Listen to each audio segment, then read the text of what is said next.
Good morning students.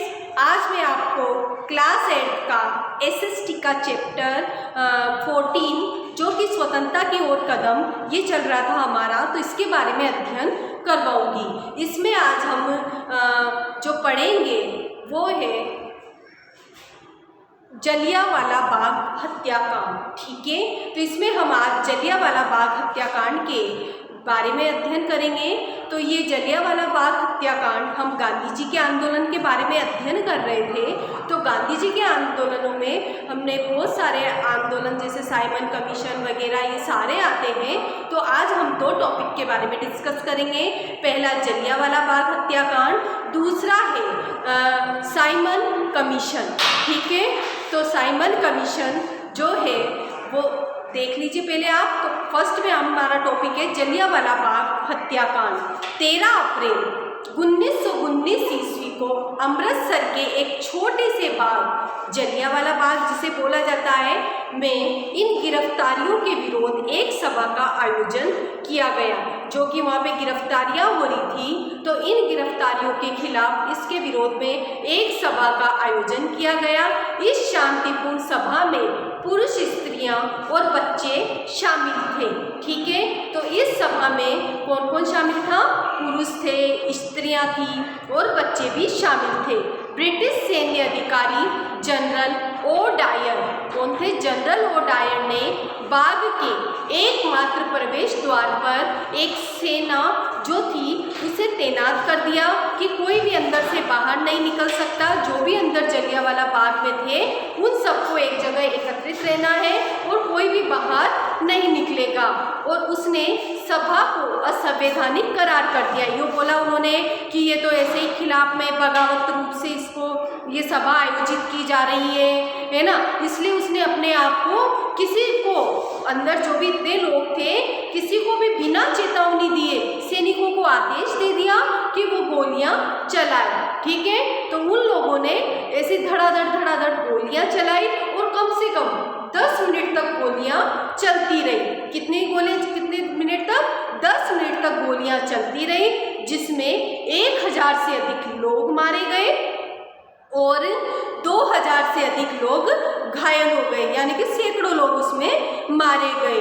अब देखिए आप एकदम जैसे वो कि कोई सभा कर रहे हैं, अगर हम कहीं मीटिंग में बैठे हैं, कहीं सम्मेलन या सभा में हमें, और अचानक आके वहाँ पे कोई धड़ाधड़ गोलियां चलाने लग जाएगा तो हम कैसे भागेंगे वहाँ से? नहीं, तो वो लोग बेचारे जितने भी वहाँ पर एकत्रित हुए थे वो सब वहाँ पर मारे गए। ठीक है, तो इस हत्याकांड से भारतीय जो लोग थे, बाहर के जितने भी लोग थे बाहर, तो उनमें क्या हुआ? आक्रोश फैल गया, यानी कि वो सब नाराज हो गए।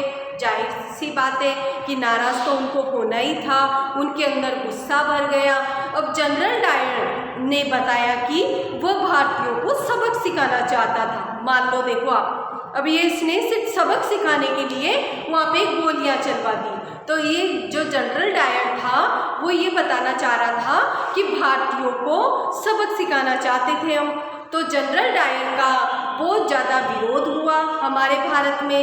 इसके बाद रविंद्रनाथ टैगोर, जो रविंद्रनाथ टैगोर थे, उन्हें जो नाइट की उपाधि दी गई थी, पदवी दी गई थी, उसे भी नाइट की पदवी उन्होंने रविंद्रनाथ टैगोर जी ने वापस लौटा दी। सरकार ने पंजाब में सैन्य शासन लागू कर दिया।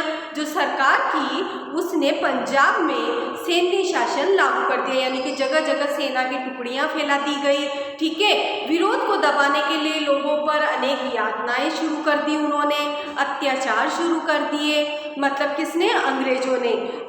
अंग्रेजों ने इस विरोध को दबाने के लिए जो लोग इसके विरोध में उतरते थे उन पे काफ़ी यातनाएं करना उन पे शुरू कर दिया और काफ़ी अत्याचार उन पर करने लग गए। लोगों को प्रताड़ित करने लगे वो जगह जगह, लोगों को ज़बरदस्ती मार धाड़ करते थे, उनके साथ उनको ज़बरदस्ती जेल में डाल देते थे। समाचार पत्रों पर प्रतिबंध लगा दिए उन्होंने कि ना लोग आपस में मिलेंगे, ना इनके पास कोई समाचार या सूचना पहुंचेगी और ना कोई इस प्रकार की ये मीटिंग वगैरह करेंगे। ठीक है ना। इसके बाद फिर उन्होंने सेकंड टॉपिक है साइमन कमीशन। सेकंड टॉपिक है आपका साइमन कमीशन। ठीक है, साइमन कमीशन में देखिए आप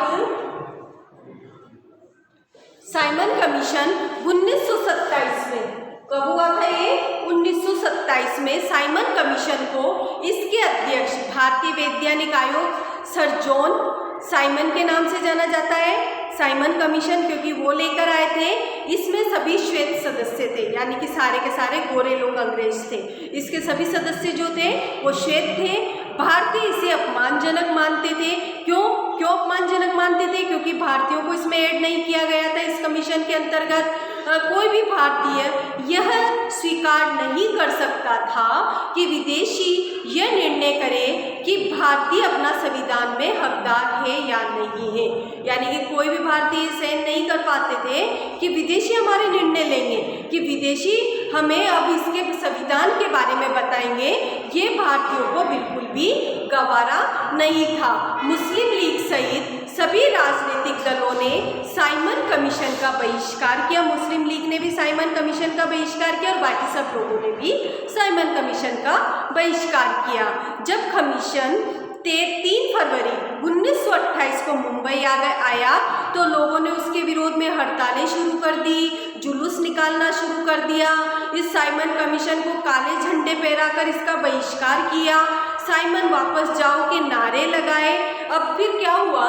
साइमन आगमन से विभिन्न समुदायों व राजनीतिक दलों के बीच एकता कायम करने का अवसर आ गया। ये साइमन किसी को भी समझ में नहीं आ रहा था, तो सब लोग आपस में मिलजुल गए, उनमें एकता स्थापित हो गई।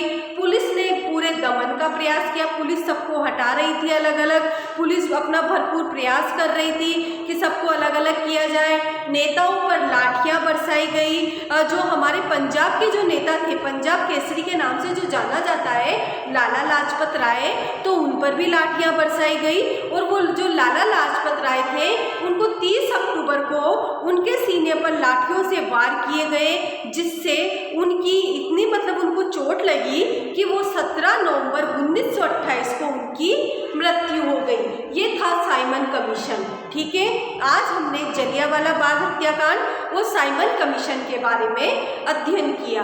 अब नेक्स्ट क्लास में हम फिर मिलेंगे। तब तक के लिए धन्यवाद।